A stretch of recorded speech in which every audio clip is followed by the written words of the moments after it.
Ano kagalakan ng bawat anak ng Diyos na marami ang mga kapatid na nagmamahal sa Panginoon. Amen. Salamat sa Panginoon sa kanyang gawain sa lugar na ito. Tunay na mapalad ang lugar na mayroong iglesia ng Diyos. Amen. Praise the Lord. Salamat sa Panginoon. Sa hapon ito, ako'y makabahagi sa kanyang gawain. Ako'y bumabati sa inyong anibersaryo. Amen. Ang Panginoon ay lalo niyang pagpalahin ang gawain sa lugar na ito. Amen. Ating pag-aaral, matatagpuan dito sa ating tema, Colossus 1:11.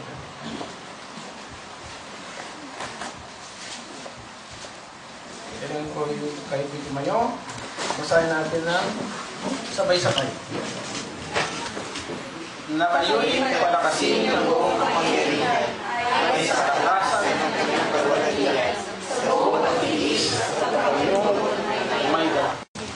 Ating mapag-aralan yung pamagat na The Strength in Christ. Amen. Kailangan natin ng kalakasan mula sa Panginoon. Amen. Nais na ang puso na sana ang bawat sa atin na narito ay magtagumpay. Amen.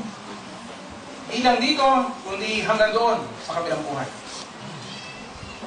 Mga kapatid, ang lugar na inihanda ng Panginoon ay napakaganda. Amen. Amen. At kinakailangan tayo makaparoon. Subalit kinakailangan tayo magkaroon ng katiyakan. Una, na may nasa atin ang kaligtasan. Salamat sa magandang mensahe sa ilang umaga. Amen. Natunay na kung ikaw ay tumanggap sa Panginoon, naligtas mula sa kasalanan, ikaw ay kasama sa Iglesia ng Diyos. Amen. Subalit kung ikaw ay nanatili pa sa buhay makasalanan, kailangan mong tanggapin. Amen. Amen. Sa mga tumanggap na sa Panginoon, kailangan makita natin ang kahalagahan ng ating tinanggap. Amen. Tayo tumanggap sa Panginoon, tayo hinanap ng Panginoon hindi upang pagkatapos ay malamig at mawala sa Kanya. Amen. Tayo hinanap ng Panginoon upang tayo bigyan ng kalakasan sa ating buhay spiritual. Mga kapatid, kung ma-realize natin kung gaano kahalaga, how important, yung bagay na tinanggap natin sa Panginoon, panghawakan natin ito. Amen. Kailangan natin maging matatag, maging firm and stable, hindi up and down sa ating buhay spiritual. Ito ang pinakamalaking bagay na pwedeng matanggap ng tao din sa mundo. Walang iba kundi ang kaligtasan mula sa Panginoon. Kaya panghawakan natin tulad ng tunay na kayamanan. Anong kayamanan sa mundo hindi nawawala? Sabi na, kaya kung minsan, sinasabi ko sa mga kapatid, kung minsan, yung iba ay nag-aaral, mga estudyante, sila ay nag-aaral, nakakalimutan ng Panginoon. Yung iba may dahil sa trabaho, nakakalimutan ng Panginoon. Eh, sana hindi na lang nakapag-aaral. Kung sana wala na ng trabaho. Diba? Kasi yung trabaho, ginagawang dahilan upang makalimutan ang kanyang tungkulin bilang Kristiyano. Pero yung mga kapatid, ang pinakamahalaga yung bagay sa mundo nito ay yung nakilala natin ng Panginoon, si ating binanggap at si ating pinaglingkuran. Yan ang pinakamahalagang bagay dito mga kapatid. Kaya kinakailangan yung purpose natin sa buhay, kailangan steady. Kailangan lagi natin nakapik sa Panginoon. Anong pinakamahalaga sa iyo? Yung bagay na pinakamahalaga sa iyo, yan ang priority mo sa buhay. Mahalaga ang pag-aaral, mahalaga ang pagtatrabaho, mahalaga ang pamilya. Pero mga kapatid, dapat ang number one priority ng isang Kristiyano ang kanyang buhay spiritual at ang paglilingkod sa Panginoon. Pero kung minsan dumating sa buhay mga pagsubok, mga problema, maraming issues, troubles in life, kaya kailangan natin kalakasan mula sa Panginoon. Paano mangyari yan? Paano tayo magkakaroon ng kalakasan na hindi na tayo manlalamig, hindi na tayo tatalikod sa Panginoon, kundi tayo magpapatuloy hanggang sa wakas ng ating buhay. Mga kapatid, maging mga unang mga Kristiyano man, nagkaroon ng problema. Dumating ang mga pagsubok sa buhay nila, pero sila ay nanatili sa Panginoon. Ganyan din sa panahon kasalukuyan. Sa paglaganap ng kasamaan, di ba? Sabi niya, 24:12-13 ng Matthew. Sa paglaganap ng kasamaan, ang pag-ibig ng marami ay manlalamig. Datapot ang matilis hanggang sa wakas, ay siyang maliligtas. Laganap ang kasamaan niyo. Left and right, anywhere you go, laganap ang kasamaan. Kaya kung minsan, yung iba, nanlalabig. Yan ang sinasabi ng banal na kasulatan. Pero doon, sa mga may nasa, na makasama ang Panginoon at manatili bilang isang Kristiyano, anak ng Diyos, handa ka magtiis. Handa ka magtiis ng mga kahirapan, mga kapatid. Kaya huwag nating hayaan ng mga bagay sa liputan ito ay maiilis ang ating puso at isipan. Ang ating puso, isipan sa mga bagay ng espiritual. Lalo-lalo na sa inyong mga kabataan. No? Huwag niyong hayaan sa liputan ito, mahaluan kayo ng mundong ito. Huwag naman. Sabat marami tayong nakita noon. Salamat sa Panginoon. Yung madaling mga kabataan, narito pa rin ang marami. Pero alam nyo, mas marami tumaliko. Si Brother Jet, teacher namin sa high school. Yung sa libutan. Kung ibig nyong manatili sa inyong buhay bilang Kristiyano, kaya lubusan natin ihandog ang buhay natin sa Panginoon. Amen. Nagkakamali ang marami. Kaya ikaw ay mananatili kang Kristiyano na hindi mo lubusang ibigay ang buhay mo sa Panginoon, nagkakamali ka. Sa mga gagamitin ng diablo yung ugat ng kasalanan sa iyong puso upang darating ang panahon, ikaw ay mananatili. Ako'y naniniwala na ang Iglesia ng Diyos ay mapagtagumpay at kung ikaw kasama sa Iglesia ng Diyos, mayroon kang tagumpay. Amen. Dumating ang problema, dumating ang pagsubok, ang Iglesia ng Diyos manahimik. Pero kung ang ilan hindi magiging tapat sa Panginoon, mga kapatid, ang Iglesia ng Diyos manahimik. Si Apostol Pablo, dumating ang maraming problema sa kanyang buhay. Pero yung kalakasan na nagbumula sa Panginoon, hindi siya pinabayaan. Yung 2 Corinthians chapter 1 verse 18. 2 Corinthians 1:8. Balik ko na. Yun mo rito si Apostol Pablo, anong sinasabi?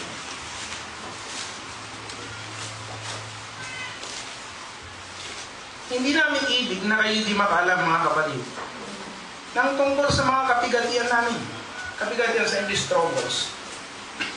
Nang tungkol sa mga kapigatian namin na nangyari sa Asia, na kami ay totoong nabigatan ng higit sa aming kaya, na ano pat kami ay nawalan na ng pag-asa sa buhay. Tingnan mo, dumating ang pagsubok sa kanila. Mabigat. Ano sabi niya? Dumating ang kabigatian na sa bahay, totoong mabigat na higit sa kanyang kaya. Sabi niya, kami nawalan na ng pag-asa sa buhay. So dumating ang panahon, they were persecuted. Inuusig sila, kahit saan sila pumunta, inuusig pa rin. Na ang araw sa salita ng Panginoon, sinusundan ng mga Jew, inuusig, gusto na silang patayin. Minsan nga, dun sa Corinto, nung pumunta siya, hindi siya nagsasalita. Parang nagkaroon siya ng, tumahimik siya, parang dumating yung punto na parang pahinga muna. Anong sabi sa kanya ng pagkinagabihan? Huwag kang tumahimik, magsalita ka, makapal ang tao sa lugar na ito. At nung siya maaral, nagkaroon ng gawain sa Iglesia ng Diyos sa Corinto. Pero bago yung mga kawad, nararamdaman nila, mabigat yung pagsubok nila. Pero may kalakasan sa Panginoon. Kung minsan parang hindi natin kaya, o hindi natin kaya sa sarili lang. Subalit kapag pinagkatiwala natin ang ating buhay, ang lahat ng mga bagay sa Panginoon, mayroong kalakasan sa Panginoon. Amen. Kala natin sa Apostol Pablo, Superman, super Christian. No? Kala natin wala ng pagsubok. Kala natin, dahil sa kanyang misyonaryo, sa kanyang paglilingkod, kala natin lahat madali lang sa kanya. No? Hindi. Si karaniwang Kristiyano tulad din natin. Ang kanyang calling, ang pagtawag sa kanya ng Panginoon, hindi tungkol sa laway. Pero tulad natin, may pagsubok din, may tukso, may problema tumarating. Salamat sa Panginoon, yung Diyos na kanyang pinaglingkuran, na nagbigay sa kanya ang kalakad, siya rin ang ating pinaglingkuran. Pero kailangan lang natin, lagi tayong magpapababa sa Panginoon. Na tayo walang kaya, na tayo humingi sa kanya ng tulong. At pag nakita natin ang ating pangailangan, lagi rin na tayong lumapit sa kanya.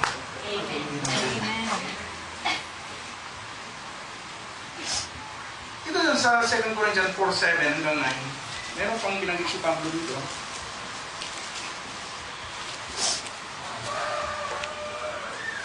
Sabi niya, ngunit taglay namin ang kayamanan ito sa mga sidlang lupa upang ang dakilang kalakahan ng kapangyarihan ay maging mula sa Diyos at huwag mula sa ating sarili. No, may kapangyarihan mula sa Diyos. Hindi mula sa kanila. Amen. Sapagkat kabila ay nagigipit kami. Gayon may hindi na maghihinagpis. Nangatitilihan, gayon may hindi nawawala ng pag-asa.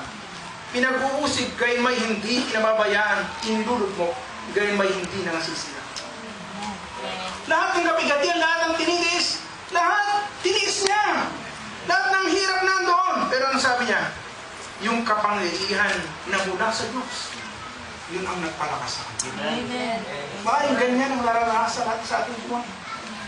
Pero tayo may Diyos na pinaglilingkuran ng makapangyarihan. Kaya tayong tulungan. Amen. Kapatid, salamat sa Panginoon. Pagtiwalaan natin siya sa ating buhay. Lumisan kung matalino tayo, isip natin matalino tayo, kaya natin ang lahat. Lumisan kung mayroon tayong material na bagay, kala natin kaya na lahat ng material na bagay. Pero hindi, mga kapatid. Ang spiritual na buhay, hindi natin kaya kung wala pang Panginoon. Amen. Kaya minsan sabi ni David, nang hinaharap na si Goliath, ang labang ito hindi sa akin.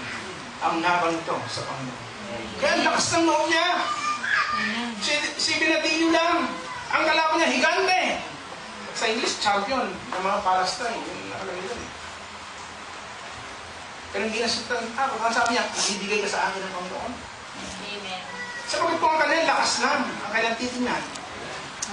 No match siya sa Goliath. No match. Wala talagang talo siya. Pinagtatawa na nga siya. Pero sinasabi niya, ang kalakasan niya nagmula sa Panginoon. Mga kapatid, huwag tayo magtiwala sa ating sariling kaya. Matalo tayo dyan. Pag sinasabi ng banal na kasulatan, kailangan mo makipagkatimon. Pumunta ka sa pagkakatimon. Hindi ka mananatiling malakas na wala ang mga kapatid mo. Mga kapatid mo. Sa iglesia ng Diyos, ang design ng Panginoon magkakasama. Amen. Magkakasama umunlad, magkakasama patuloy sa paglilingkod sa Panginoon. Amen. Kaya salamat mga kapatid, mayroon tayong Diyos pwedeng pagtiwalaan. Kaya kung mayroon tayong problema, ang solusyon ng Panginoon, italaga natin sa Kanya lahat ng mga bagay. Sabi nga ni Pedro, 1 Peter 5:7, ilagag ninyo sa Kanya ang lahat ng inyong balisahan sapagkat ipinagmamalasakit na. Amen. Ano yung malasakit ng Diyos sa atin? Napakalaki. Kumisan yung iba napapalayo na sa hinaharap pa rin ang Panginoon. Di ba? Ang Panginoon, lahat ng kabuling binigay sa iyo, nakakalimutan mo siya, nalamig ka, hinaharap pa rin ang Panginoon. Salamat. Yan ang Diyos na ating tinanggap. Yan ang Diyos na kailangan nating pagtiwalaan. Sapagkat ang concern niya para sa ating mabuti. Hindi siya naglilikat. Hindi siya busy pag tumawag ka. Hindi. Hindi siya natutulog. Sa lahat ng oras, tinitignan ka niya. Sa lahat ng oras, handa niya tayong alalayan. Handa niya tayong tulungan, mga kapatid. Kaya hindi dapat ang Kristiyano maging mahina. May kalakasan sa Panginoon. Amen. Hindi tayo dapat nagpapatalo sa masamang sanlibutan ito. May kalakasan. Amen. Kaya mga kapatid, kailangan makita natin sa ating buhay, tayo lumalakad na malapit sa Panginoon. So makikita mo, i-evaluate mo ang buhay mo. Yung mga nakakaraan, naging malapit ba tayo sa Panginoon? So sana, pag tinitignan natin ang buhay natin, dapat araw-araw lalo siya mag-practice. Lalong nadarama natin ang kanyang pag-ibig. Kaya mga ibang mga kapatid ay talagang nagagalak ang kanyang puso. Sapagkat, sabi ng isa, alam si Kuya Manuel, nandito siya na.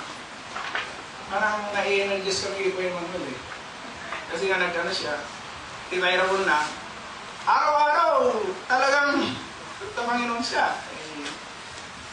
Pero ibig sabihin, may mga yung paglilingkod sa Panginoon, talagang paglilingkod sa Panginoon. Tayo, ang mga tungkol sa Panginoon, meron kanya tayong tungkulin. Meron ka tayo kanyang tungkulin. Ganapin natin yun. Doon tayo lahat. Ano lagi sinasabi ng Pastor Rom? Pag hindi ka naglingkod sa Panginoon, malalamig ka. Di ba ganyan ang nangyari sa marami? Na hindi sila naging mainit sa paglilingkod, sabi pinabayaan na lang kanilang dating tungkulin. Marami silang yung dahilan. Nawala na sila mga kapatid. Malamig na sila sa ng buhay sa buhay. Kaya nga, kailangan maging matibay tayo. Para tayo maging matibay, kailangan masunurin tayo sa salita ng Panginoon. Di ba sabi ng Panginoon, yung nakikinig, yung dumirinig at hindi sinusunod, katulad sa taong bangmang nagtayo ng bahay sa buwan niyan. Dumating ang bagyong baha, nabagsak, kilakilabot naman yung pagkabagsak. Pero yung taong nakikinig ng salita ng Diyos at tinutupad, matutulog sa isang taong talino. Italayo ang kanyang bahay sa ibabaw ng bato. Sinong bato na yan? Ang Panginoon Kristo. Amen. Habang sinusunod natin ang salita ng Panginoon, tayo nakatayo sa ibabaw ng bato. Ang kalakasan natin nasa Panginoon. Dumating ang bagyo, dumating ang baha, hindi nabagsak. Sapagkat nakatayo sa ibabaw ng bato. Bakit hindi nabagsak? Nakatayo sa ibabaw ng bato. Kapag kailangan natin ay masunurin sa Panginoon. Anyway, ang buhay hindi natin hawak. Hindi natin alam kung mangyayari, di ba? Bukas makalama, hindi natin alam kung mangyayari sa buhay natin. Mas maganda pagkatiwala natin sa Panginoon ng bukas. Ibigay natin sa kanyang ating buhay, bahala ng Panginoon. Alam natin, mas mabuti, hawak niya ang buhay natin. Kaya mga kapatid, kailangan natin na maunawaan ang salita ng Panginoon. Sabi nga dun sa Hebreo 12:2, ang sinasabi niya, masdan natin si Jesus na gumawa at sumakda ng ating pananampalataya. Namasdan natin si Jesus na gumawa at sumakdal ng ating pananampalataya na siya, dahil sa kagalangan nilagay sa harapan niya, ay nagtiis ng krus na walang bahalang kahiyan at tumupo sa kanan ng lukluban ng Diyos. Pero, dahil sa kagalangan inilagay sa harapan niya, nagtiis ng krus, walang bahalang kahiyan, tumupo sa kanan ng lukluban ng Diyos. Ano yung kagalangan ng Panginoon? Anong kagalangan? Yung kagalangan ng Panginoon? Ang kagalangan ng Panginoon ay mayanda ang daan ng kaligtasan para sa tao. Kaya nagtiis ng krus. Nagkaroon siya ng kagalangan kahit siya nagtiis ng hirap. Sapagkat ang nasa isip niya, tayo. Yung may awit na gano'n. Nung siya nasa krus, ang nasa isip ng Panginoon, ikaw. Yung kaligtasan mo. Para ikaw magkaroon ng kabuluhan ng buhay mo. Kailangan siya mamatay sa krus. Upang tayo magkaroon ng katubusan sa atin. Kaya mga kapatid, nang siya nasa krus, kilala ka niya. Iniisip ka niya, iniisip niya ako. Iniisip niya tayo. Ayaw na tayo mapahamak. Kaya kung tayo hindi tumanggap sa Panginoon, tanggapin natin siya. Kung tayo tumanggap na sa Panginoon, talagang magpakalakas tayo sa Panginoon. Amen. Sapagkat mga kapatid, dahil mo sinasabi, kailangan lagi tayong nakasandal sa Panginoon. Yung bangko nga bumabagsak, di ba? Hindi ba yung bangko nung araw na ang patalastas ay nakasandal ka sa pader, bumagsak? Yung bangko yun? Sandal ulit? Bangko Pilipino! Di ba ang slogan nila? Nakasandal ka sa pader. Ano nangyari? Na-close eh.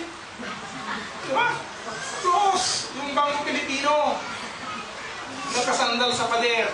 Pero mga kapatid, sa ating buhay, kailangan nakasandal tayo sa Panginoon. Amen. Hindi sa ibang tao. Kasi pag yung tao, pag nanlamig yun, nanlalamig ka na rin. Diba?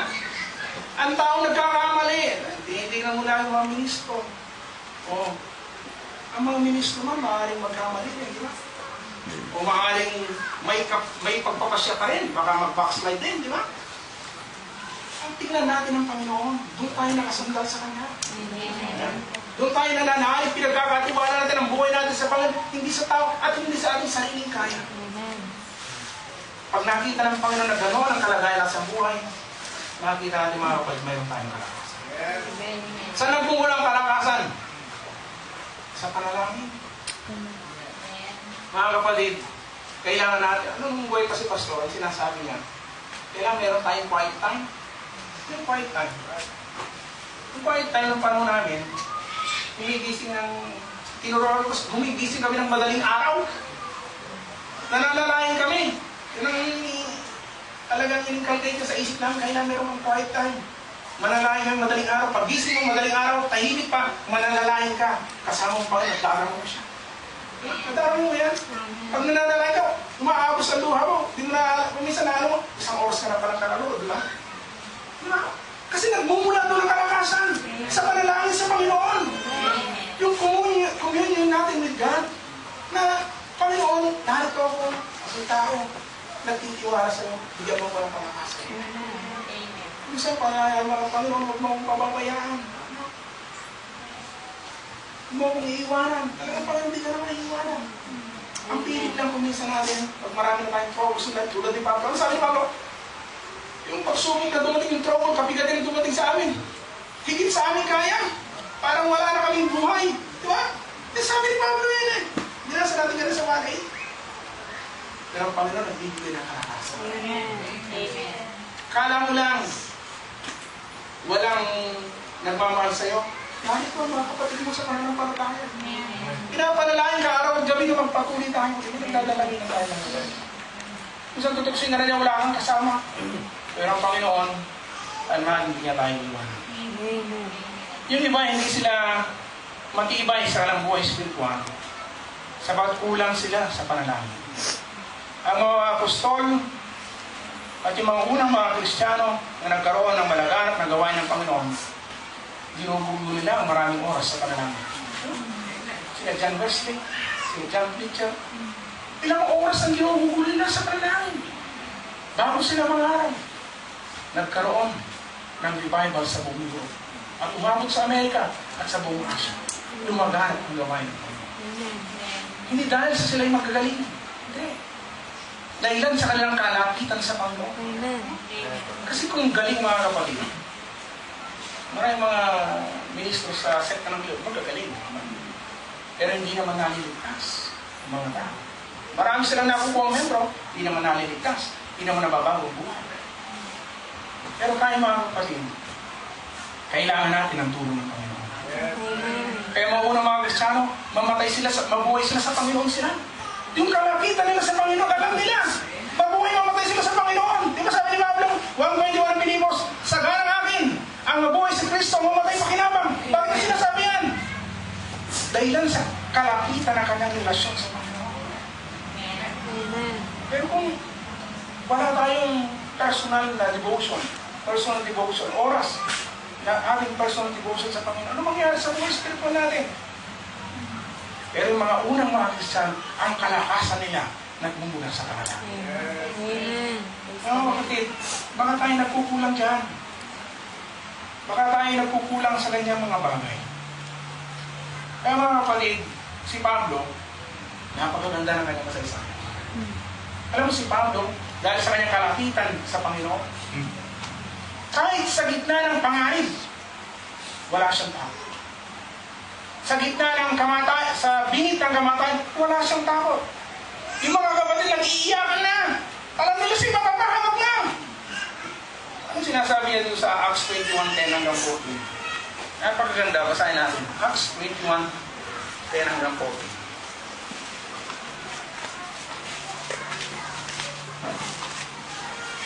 At sa pagtira namin doong ilang araw, ay dumating na galing sa Judea ang isang propeta na nagngangalang Agabo. At paglapit sa amin at pagkakuha ng pamigkis ni Pablo ay ginapos niya ang kanyang sariling mga kamay at sinabi, ganito ang sabi ng Espiritu Santo, ganitong gagapusin ng mga Hudyo sa Jerusalem ang lalaking may-ari ng pamigkis na ito at siya'y kanilang ibibigay sa mga kamay ng mga Hintil. At nang marinig namin ang mga bagay na ito, kami at gayon din ang naroon doon ay nagsipanhik sa kanya na huwag nang umahon sa Jerusalem. Nang magaling sumagot si Pablo, anong ginagawa ninyo? Na nagsisitangis sa dinudurog ang aking puso. Sapagkat ako'y naahanda na hindi lamang gapusin, kundi mamatay rin naman sa Jerusalem dahil sa pangalan ng Panginoon Jesus. At nang hindi siya pahikayat, ay nagsitigil kami na nagsisipagsabi, mangyari ang kalooban ko. Amen. Alam mo yung binigkis siya yung pamigkis niya Agabo? Binarog siya. Gagapusin yung taong ito. Yung mayari, gagapusin sa pahirapan. Kaya mga umiyak na, huwag kang umahon doon. Ano sabi niya? Ay, kayo umiiyak. Inudurog niyo aking puso. Di ba niyo alam? Ako'y paroroon, hindi lamang upang maghirap, handa akong mamatay. Doon dahil lamang sa pangalan ng Panginoong Kristo. Amen. There is peace. May kapayapaan. Amen. Sa gitna ng problema, kapigatian ng pagsubok, sa gitna maaari siya maghirap mamatay. Ano sabi niya? Dahil sa kanyang kalapitan sa Panginoon, hindi na ako handang maghirap dyan. Handa akong mamatay. Amen. Mga kapatid, sana meron tayong ganun na sa loob sa Panginoon. Para sa ganun, alam natin ano ba nang mangyari? Sa Panginoon tayo. Amen. Sinasabi ni Pablo mga bagay na ito ay sulat ni Lucas kay Simon, missionary John ni Pablo upang maging tulong sa atin. Makita natin na dahilan sa kalapitan ng mga unang mga Kristiyano sa Panginoon, handa nilang harapin ang lahat ng mga Panginoon. Kaya tayo, mga tumanggap sa Panginoon, kung ating pagsubok, kung minsan nakala natin mabigat. At pag dumating mga bagay na yan, walang kapayapaan sa ating puso, isa lang ang ibig sabihin niya. Hindi tayo lubusang natitiwala sa Kanya. Kulang pa ang ating trust sa Kanya. Kulang. Hindi pa natin lubos na binibigyan buhay natin sa Panginoon. Kaya pag may problema, hindi mo alam kung anong gagawin mo. Pero si Pablo, sa bingit ng kamatayan, very firm. Tibay, hindi natin iyak ang kanyang pananampalataya, ang pananalig sa Panginoon. Amen. Mga kapatid, sana ganda. Hindi lang yun ang karanasan ni Pablo. Ang isang karanasan niya natin sa 2 Timothy 2:17. Dito, dahil lang sa takot sa mga Hudyo, pati yung mga ibang kapatid, hindi nila sinuportahan si Pablo. 4:17 ng 2 Timothy. 4:16. Si Alejandro, basahin natin kung sa 14 hanggang 17. Si Alejandro na Panday Tanso ay ginawa na ko ng lubang masama. Gagantihan siya ng Panginoon ayon sa kanyang mga gawa. Alos namatay si Pablo rito. Mag-ingat ka rin naman sa kanya sapagkat totoong kanyang sinalangsang ang aking mga salita. Sa aking unang pagsasanggalang, sino man ay walang kumampi sa akin. Bagkus pinabayaan ako ng lahat. Huwag na akong ibilang sa kanila ito. Hindi ba? Sa kanyang unang pagsasanggalang, walang kumampi sa kanya kahit isa, natakot din sila. Mga ibang mga kapatid doon. Anong sabi sa 17? Dadapot ang Panginoon sa akin at ako'y pinalakas upang sa pamamagitan ko ang mabuting balita ay maitanyag ng ganap at upang mapakinggan ng lahat ng mga hintel at ako'y niligtas sa lilit ng Diyos. Sabi ko nga kanina mga kapatid, hindi tayo pwedeng umasa sa tao. Ang asahan natin ng Panginoon. Tingnan mo si Pablo. Maging yung mga kapatid man, siyempre, mga bago siguro silang tumanggap sa Panginoon, natakot sila. Kasi alam nila ang mga Diyo, papatay talaga. Inuusik sila. Kaya nung sinabi ni Pablo, dadagpat ang Panginoon sumaatin at ako'y pinalakas. Mga kapatid, kaya sinasabi ko kanina, kahit ang sarili natin, huwag natin ang asahan natin ang Panginoon. Sapagkat sa oras ng kahinaan, palalakasin ka ng Panginoon. Sa oras ng pangailangan, nandun siya. Amen. Salamat sa Panginoon. Yan ang napakagandang karanasan ni Pablo. Maraming mga dumating sa kanya, pero makita natin, nagtagumpay siya. Dahil sa kalakasan na nagbubula sa Panginoon. Amen. Praise the Lord. Kailangan mga kapatid, isa pa, kailangan pag-aralan natin at sundin ang salita ng Panginoon. Amen. Yung reading and depending, yung mag-depend tayo sa salita ng Panginoon. Pag binasa mo, paniwalaan mo, panghawakan mo. Kasi mga iba, nagbabasa, pero hindi naman sila sapukin. Hindi naman pinagtitiwalaan. Sabi nga ni David, ang salita ng Diyos ay ginawan sa aking mga paa at tanglaw sa aking mga landas. Kailangan salita ng Panginoon, binubulay-bulay natin araw at gabi. Meditation, yan ang kulang. Kuminsan sa ating mga Kristiyano. Kaya sabi ko sa awit 1:2, hindi mo sabi dito, ni David,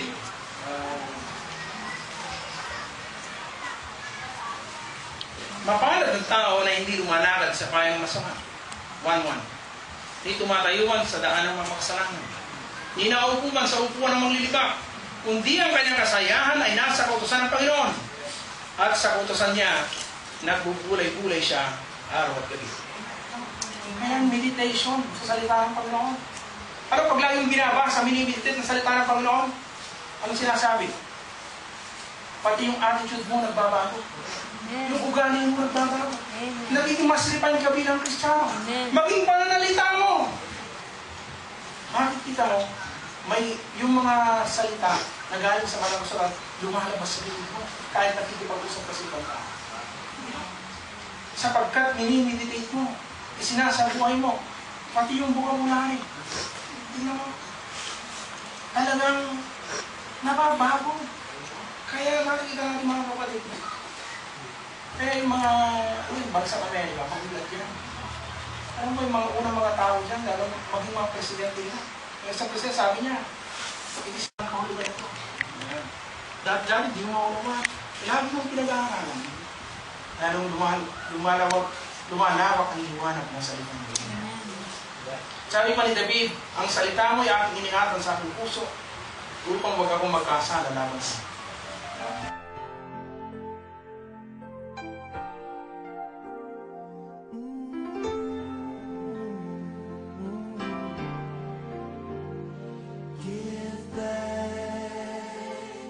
with a grateful heart.